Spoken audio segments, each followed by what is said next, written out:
बहुत समय पहले की बात है। राजनगर नाम का एक गांव हुआ करता था। उस गांव में एक फैक्ट्री मालिक और साथ ही उसकी बीवी बच्चे, एक लड़की और एक लड़का। लड़के का नाम सोहन था, लड़की का नाम विमला था और उसकी बीवी का नाम अंजू था। वह रोज सुबह अपनी फैक्ट्री में काम करने जाता और शाम को जल्दी घर पे आ जाता था। एक दिन की बात है, जब वह अपनी फैक्ट्री में होता है तो उसके पास एक आदमी काम मांगने आता है। भाई साहब, क्या आप ही यहाँ के मालिक हैं? मैं यहाँ आपसे काम मांगने आया था। जी हाँ, मैं ही यहाँ का मालिक हूँ। क्या काम कर लेते हो? मालिक साहब, मैं मजदूरी कर लेता हूँ और बाकी काफ़ी सारे काम कर लेता हूँ। अच्छा, तो तुम सिर्फ मजदूरी कर सकते हो। ये बताओ, मशीन उशीन चला लेते हो? और सैलरी वैलरी कितनी लोगे ये बताओ। मालिक साहब, मैंने मशीनें कभी पहले नहीं चलाई, देख लूँगा। सैलरी आप जितनी दोगे इतनी ही रख लूँगा। अरे अरे, ऐसा नहीं होता। क्या पता मैं तुम्हें कुछ भी नहीं दूँ। तुम्हें अपनी बात खोल के रखनी होगी। चलो बताओ, कितनी सैलरी चाहिए? चलो मालिक साहब, जब आप पूछ ही रहे हैं तो मैं बता देता हूँ। मुझे कम से कम 10,000 रुपये सैलरी चाहिए। हाँ, अब हुई ना बात। यार, मैं तो इस टाइम इतनी सैलरी नहीं दे सकता। इस टाइम मेरी फैक्ट्री में भी काम हल्का चल रहा है। तुम ऐसा करो, कहीं और काम देख लो। वह वहाँ से चला जाता है। वह फैक्ट्री मालिक के पास से चला जाता है। फिर फैक्ट्री मालिक सोचता, अरे यार, रख तो लेता मैं उसे। मुझे ज़रूरत भी थी एक आदमी की, लेकिन क्या करूं, वो पैसे ही अपने इतने बता रहा था। लेकिन उससे काम भी तो नहीं आता, सब काम तो मुझे करना पड़ता। चलो कोई बात नहीं, अब कोई फिर आएगा तो देखा जाएगा। फिर शाम होते ही फैक्ट्री मालिक अपने घर आ जाता है। घर आता है तो उसकी बीवी उससे बोलती है, और जी, आजकल फैक्ट्री में काम वाम कैसा चल रहा है? आजकल तुम मुझे परेशान लग रहे हो। क्या हुआ? कोई बात है क्या? कोई बात है तो मुझे बताओ। अरे नहीं, कोई बात नहीं है, बस काम करने वाले बंदे नहीं मिल पा रहे हैं। किसी से काम करना नहीं आता और वो अपने पैसे इतने बताते हैं। जैसे आज की बात सुनो। आज एक आदमी आया, मैंने उससे पूछा काम कर लेते हो? तो बोला मशीनें चलाने नहीं आती, लेकिन देख लूँगा।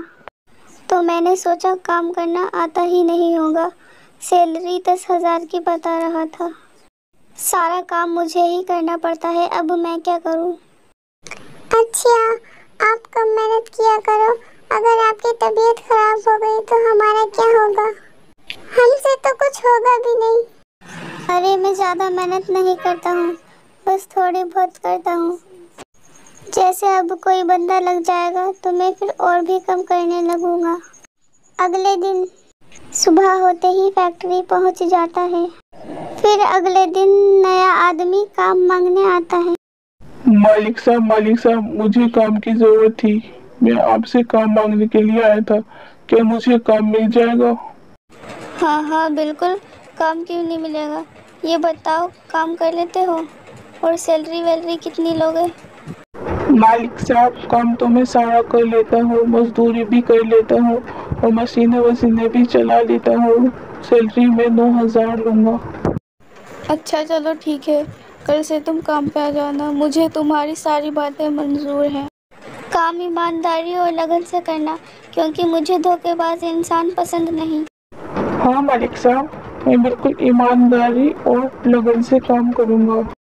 आपको शिकायत करने का कोई मौका नहीं। मालिक साहब, आप जैसे कहेंगे मैं वैसे करूँगा। और वो अगले दिन काम पे आता है। वो रोज इसी तरह काम पे आने लगता है और जो वर्कर थे वह उसे जलते थे, क्योंकि वो अपना काम लगन से करता था, बहुत मेहनत से करता था। तो वह वर्कर उस पे चोरी का इल्जाम लगा देते हैं और वह मालिक को बता देते हैं। मालिक उसे निकाल देता है। अरे यार, मेरी तो किस्मत में ही पता नहीं क्या लिखा हुआ है। जैसे भी काम करने वाले आते हैं सब ऐसे ही आते हैं। पता नहीं ऐसे लोग मुझे कहाँ से मिल जाते हैं। वो पहला आया था, उससे कुछ काम नहीं आता था। अब ये आया है, ये चोर निकला। अब बताओ मैं क्या करूं? अब क्या करूं मैं यार, बड़ा परेशान हूँ।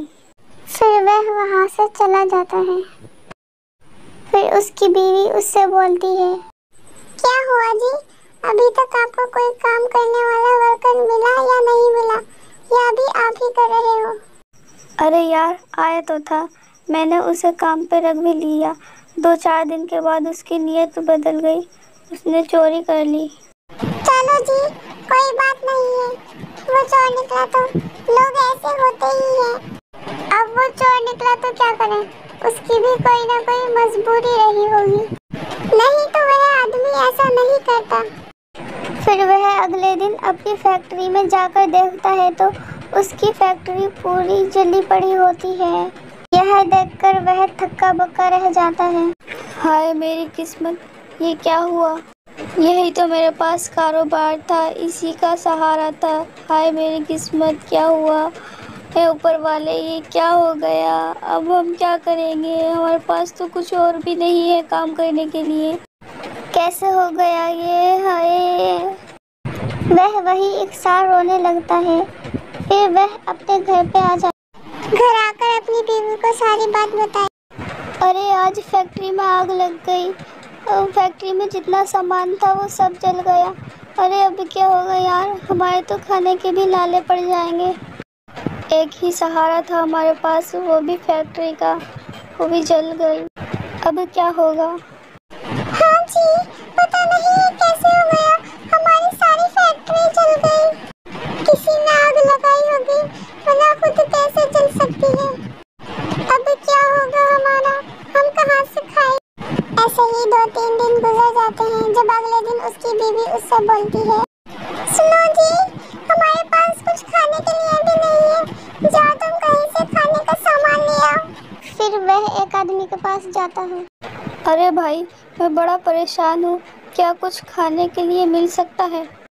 अरे नहीं, हमारे पास कुछ नहीं है, पता नहीं कहाँ कहाँ से आ जाते हैं भिखारी मांगने के लिए, चले जाओ यहाँ से।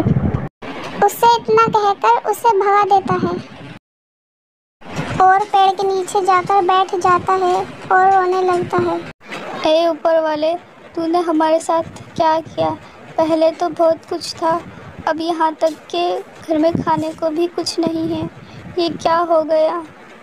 अब तो फैक्ट्री भी नहीं है। ए ऊपर वाले, मुझसे ऐसी क्या गलती हो गई?